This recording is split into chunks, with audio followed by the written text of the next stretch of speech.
Look up, Q. Say cheese. What's going on, everybody? It's Q Jackson, host of BLK Talk. Look, I was over here preparing for another amazing episode, but look, I need you guys to go ahead and hit the subscribe button, the like button, and the notification bell so that you guys don't miss any of our amazing conversations. Have a new episode coming to you in five, four, three, two. What's going on, everybody? It's Q Jackson, host of BLK Talk. I'm back with another amazing episode, and yes, another amazing person. Today's special guest is the writer and director of this film right here, Mr. Donel Fernandes. So thank you for joining us today on BLK Talk. Thank you for having me. Absolutely, man. You fresh off the plane, you came ready to have this conversation. That's right. That's right. See, that's how you know somebody is for real about what they're doing. Because me personally, I probably would have went home and took a nap. We would have had to do this tomorrow. Yeah, no, you gave me an opportunity, so I wanted to stay true to my word. So hey, I'm Absolutely, here. I appreciate it. So, for the people who may be unfamiliar with you, tell us a little bit about who you are. So I'm an aspiring artist. Literally just about 2 years ago, I had no interest at all in the arts in any way, shape, or form. Went through just a traumatic experience and just decided to turn that pain into a passion of creating artwork. So, is that how you feel like you got through what you were going through? Is by like writing it out? Yes, 100%. Definitely just secluded myself with trying to figure out, what these feelings were, how to best to cope to them, and just started just jotting down words, which turned into sentences, which turned into the project, in which I look forward to sharing with you guys. The project is entitled Oxtail, not Oxtails. That's right. Oxtail in Anime. Yes. Now, when I saw the title, I was like, okay. So, for you, what does Oxtail in Anime represent?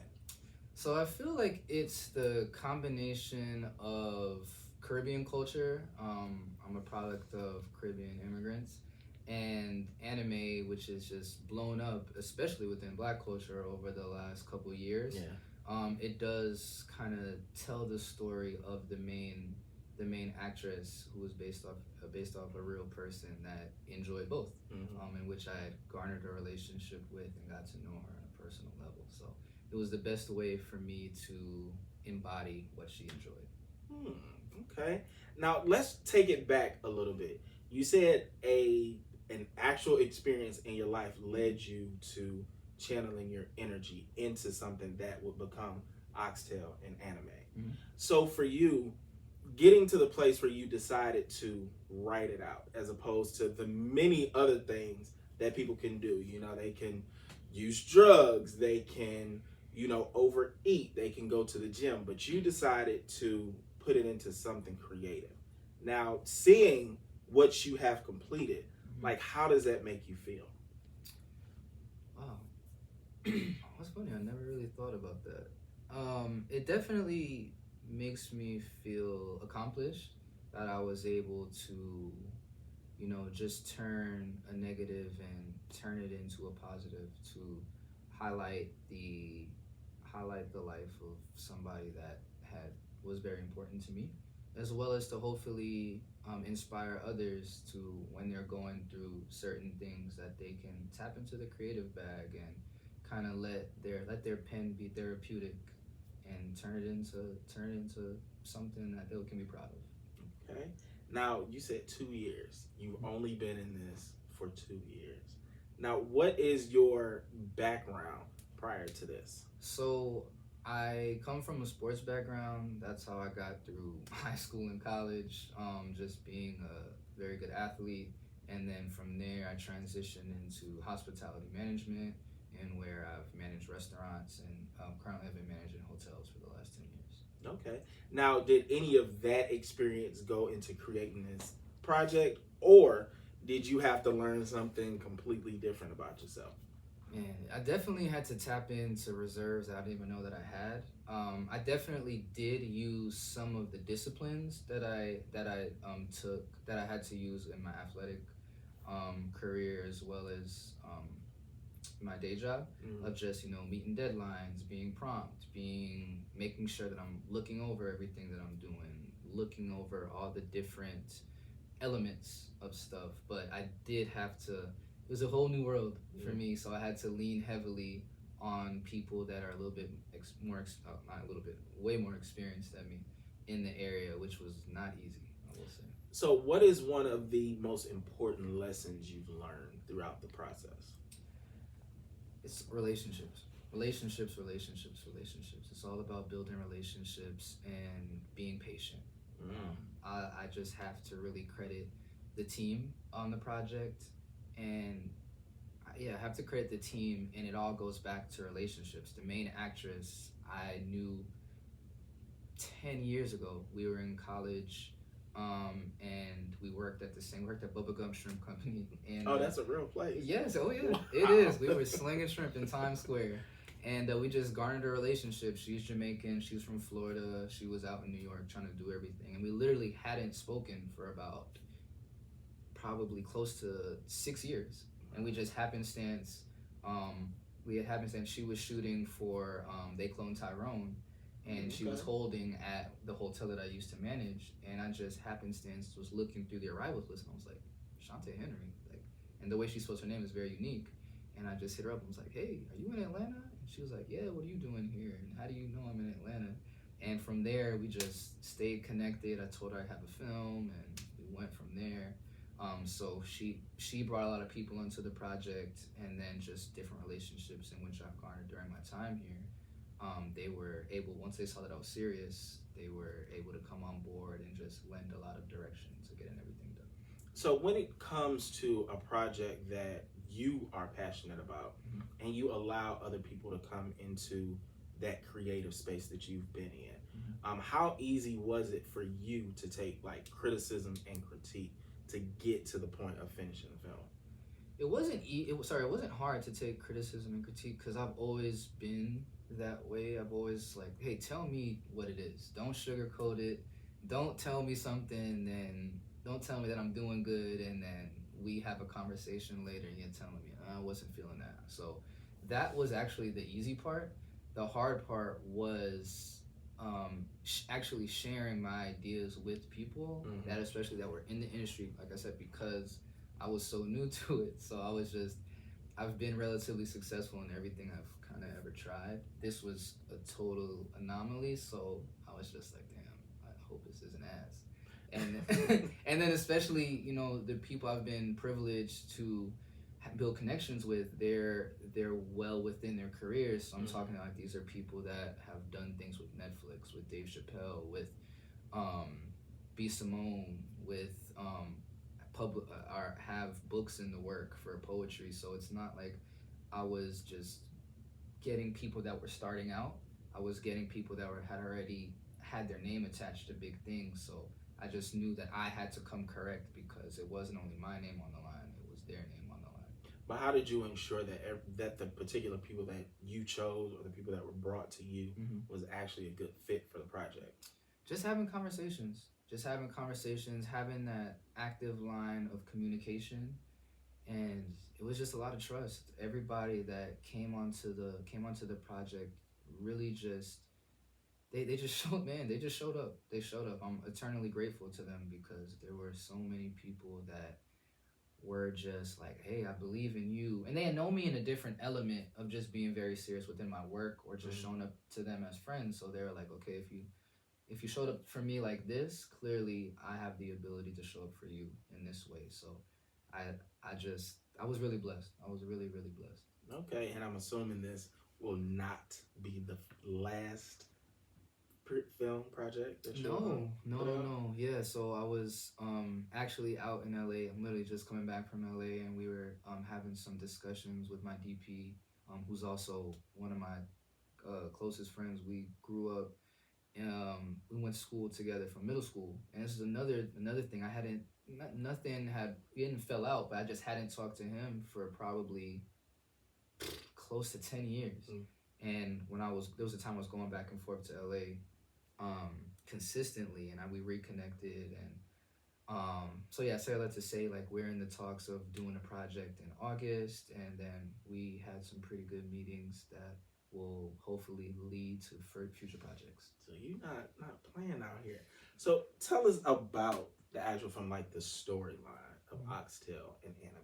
Yeah, so the long line is it's a story of a beautifully spirited barista who brews her last cup of coffee after she suffers a medical emergency that leaves her loved ones and boyfriends in a frenzy.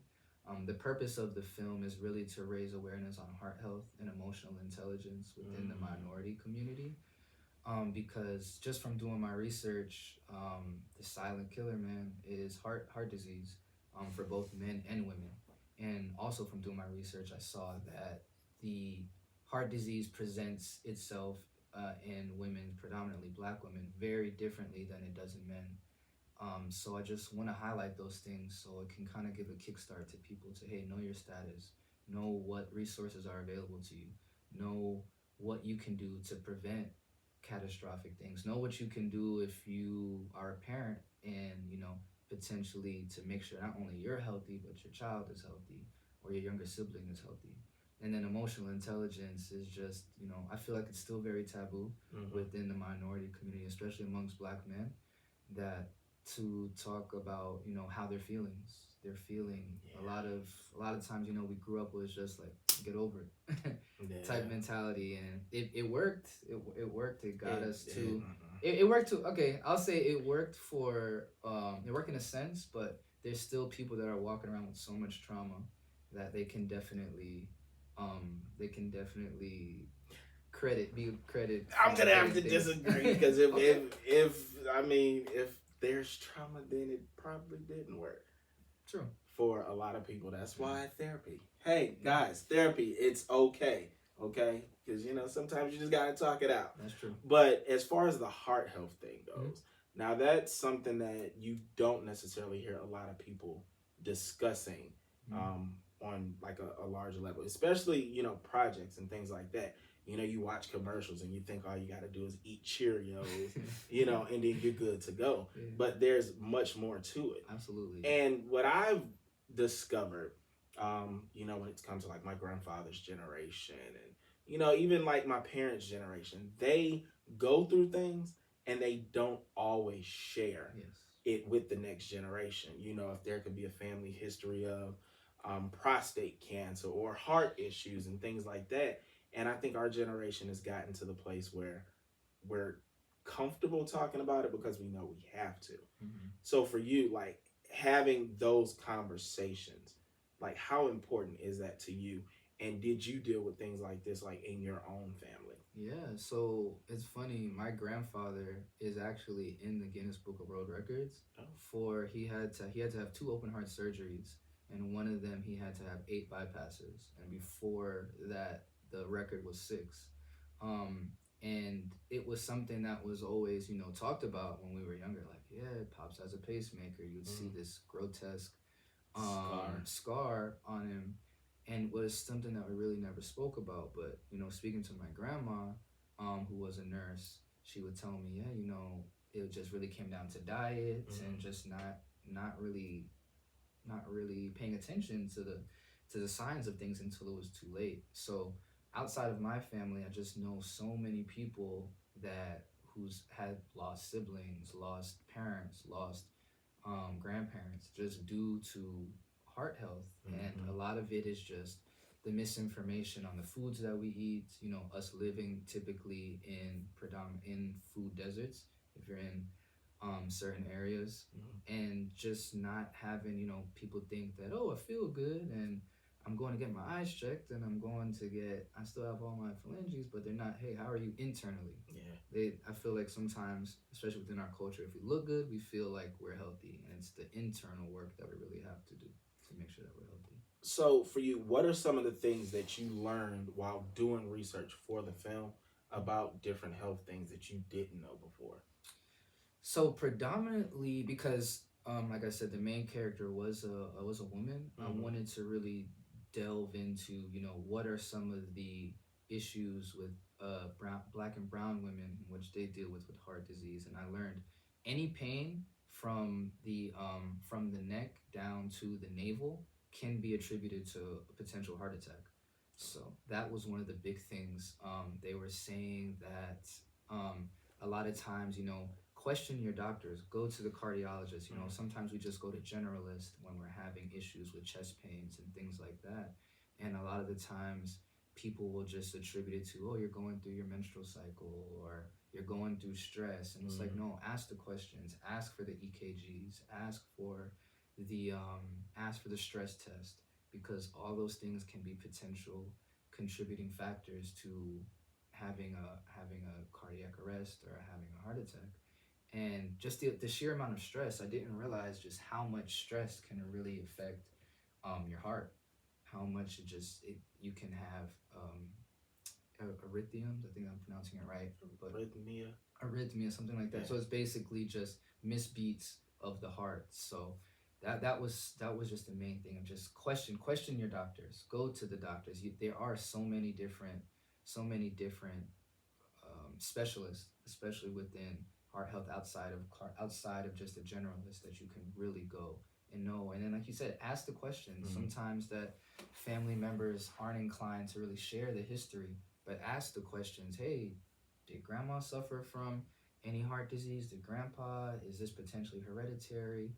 And just, the more you know, the better.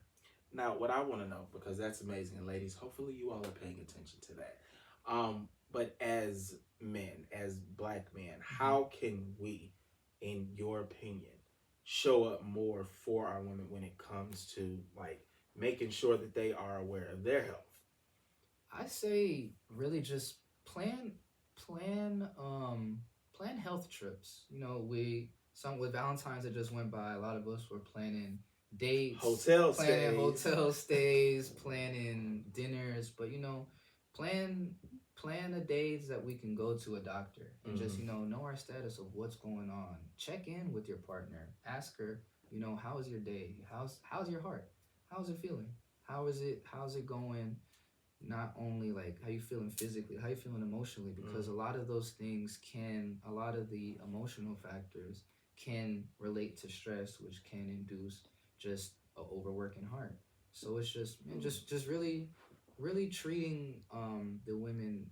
I mean, growing up with a Black mom, a Black sister, and a Black cousin that's basically like a sister, I just know that there's just so much from the time that they wake up to the time they leave the house. They just have to think and worry about so much. So, and a lot of times it's not fair, the things that they have to go through those things. So just be that safe space for them, as well as think for them if they've just been so bogged down with work and travel and producing whatever it be, producing for their job, producing for their creativity. Check in with, hey, I don't know the last time you've been to a doctor. We're gonna go. Plan for them. Protect Black women. That's right. Now this is very interesting because I never thought about that. Like, I've heard about couples taking trips to the clinic to make sure, when it comes to STDs and things like that, they're good. But to actually plan a day, like, hey, babe, let's go to the heart doctor and make sure you're good. That's, man, you got to, because I know for me, like, once I find my partner, like, I'm not trying to be living without you. Yeah. So, hey, I gotta make sure you good. Yes. And I want you to know that I'm good for you. Yeah. So I'm not here for a minute. I'm in it. So I want to make sure that we're both good. We're both stepping in the way of health to lead a healthy, happy life, because that's what I'm gonna provide for my partner, for sure. Okay. Now, speaking of you not in it for a minute, say that again. Man, I was off the dome. Well, it was good. It was good. Now, when it comes to filmography or movies, all of that, like I said, I know this is not going to be your last. So, like, the excitement that you felt while you were in the midst of it, the excitement when what you felt when you completed it, like, how is that motivating you to prepare for something else? What are you most looking forward to? I'm most looking forward to just bringing more stories to life, as well as just motivating other creatives to get up and get moving as well. I had a lot of great meetings this past weekend, and just meeting different people within the industry, and hearing their stories, That myself sharing mine, like it was just really dope to see, you know, what two creatives can do when they have a conversation, and how somebody could have really just been sitting on something, and then now they see you come produce a film or whatever, and then now they're motivated to get in their bag. So I'm really looking forward to just creating more, being a voice for, you know, minority positivity, because I definitely want to bring, I want to bring a different sector to the film world that potentially we don't always see. I was having a great conversation with someone, and they were like, it's quite ridiculous that the things that get greenlit so quickly, especially within black cinema, is typically has a lot of negative connotation. If Stereotypes, yeah, if drama. it's due to drugs or something like that, and where no, we need to have something and push it forward to protect black women, so, you know, elevate that, knowing our status of our health, knowing about our leaders, that led the way for us to have the opportunities that we have now. So And the thing is, a lot of that stuff, like the stuff with positive messaging, is out there. But of course, as we know, when it comes to music, you know, it's not what's popular and it's not what people are pushing. So, in that sense, why is it important to support the independent artists? Because truth be told, they're the ones that are putting these stories out, but people may not be gravitating toward them as much because it's not what's, you know, popular. That's what the budget is not behind. But why is it important to support independent artists? Because a lot of the times they are the most talented, and they're the ones that are really putting in the work, and because they're hungry. That's right. They got a story to tell. That's right. And they're necessarily aren't being they're not being pressured to sell an agenda. So, you know, for instance, you know, like, no shots at like the big name female artists, the Glows, the Sexy Reds and stuff. But hey, if you're on Apple Music, check out Sheba J, because she's a wonderful, not only was she's my music supervisor, but she's spreading positivity. She's spreading stuff about black love and black empowerment, but she's doing it in a way that it's optically appealing. And I, don't call me biased, but I feel like she can go bar for bar with a lot of these women and men. So it's just putting those people on a pedestal to get their story told, because, like you said, they're just as hungry, they're just as talented, maybe even more talented, and a lot of times it's just the right opportunity. Yeah. So, I mean, all the people that you work with, you gave opportunities to. So, say for instance, Sheba, like, when it comes to the music, did you put her music in? Yeah, no, okay. She, so not only was her music selected for the project, and you hear 3 different of her original songs, but she also was pretty helpful with, like, hey, this sounds, with putting in some of the music. As the music supervisor. Now, did y'all just put her music in there because she was the supervisor, or did it actually fit? Hey man, when you listen to it, it slaps. And it fit. I mean, I was very intentional about which songs we picked from her, because her catalog is vast. But there was stuff that, you know, just fit the mood of the story. Okay. So for instance, like, we have like a fast tempo song when we just come off of an emotional low, so it kind of brings the audience up. So I was very intentional about taking the audience on a journey. So we're gonna see something traumatic, but then we're gonna be turned up by one of her songs, or, you know, if we're feeling a little sad, then we'll go on waves. So, and I feel like that's what art is. It's taking the audience on a journey, on an emotional roller coaster. Yeah. Now, how long is the film? 17 minutes. Oh. Yeah. Okay, so no excuse, people. Yeah. No excuse. You can watch it and be good. That's right. So where is it available? How can people watch it? So we're currently working through different distribution deals. I may do a soft launch on Patreon in the upcoming months, but we're definitely in conversations with a couple of different streaming services to have the project placed on there. Okay. And then just stay tuned with my social media, because we will be having some other showings locally, as well as we've applied to quite a few film festivals. And Atlanta has quite a few coming Yes. up, if I'm not mistaken. Yes. In the next couple weeks, actually. Yeah, we'll have, so you have the Atlanta Film Festival, which is coming up. Unfortunately, I won't be in that one, but Coalition of Artists, which is a great meetup that's run by Gary Jordan, will be featured in that. Okay. The date is soon coming. The 26th. Bronze Bronze Lens, yes, in which Okay. we've applied for, and I've had really good conversations with. That will be in June and, but sorry, between July and August. And Peachtree something. I think it's like a Peachtree Film Festival. It's normally, I feel like it's toward the middle to the end of the summer. I'm not too familiar with that one, but I wouldn't doubt it. But just to highlight Bronze Lens, like for all of those that aren't too familiar, this is a film festival that is not only an Oscar qualifying film festival. So if you put your project in there, it could be nominated for an Oscar. But they do focus on Black art as well. So anybody that isn't familiar with Bronze Lens, I would definitely suggest following their socials. Are you familiar with ABFF? Yes, yeah. Okay. We applied for there as well. Oh, so good. If you go, let me know. I Hopefully, always enjoy there. Hopefully, we'll be in Miami in June. Okay. Yes. Well, like, I appreciate this. Now, what I want to know, what I want you to actually do and share with the people, you had a story that you wanted to tell and you told it. This was not something that you were necessarily familiar with, but you stepped into a lane, you did the research, you did what you needed to do, and because of that, you have a project to show for it. So for those people out there that don't know which direction to go, they have a passion, but they don't know what to do with it. Like, is there any encouraging words that you can share? Any motivation? Just start.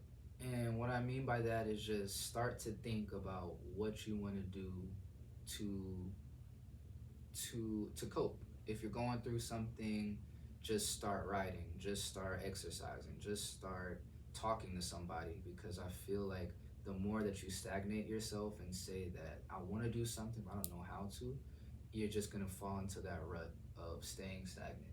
So just start writing, start being the person that you want to be. Nothing is out of reach, especially in this day and age with YouTube and TikTok and great platforms like this. You can connect with so many different people that you may not necessarily be intertwined with the industry, but hit me up.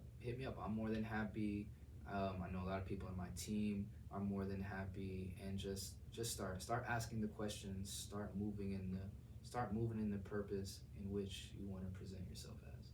Absolutely. Now, how can people stay in touch with you and see everything that you have going on with Oxtail and Anime?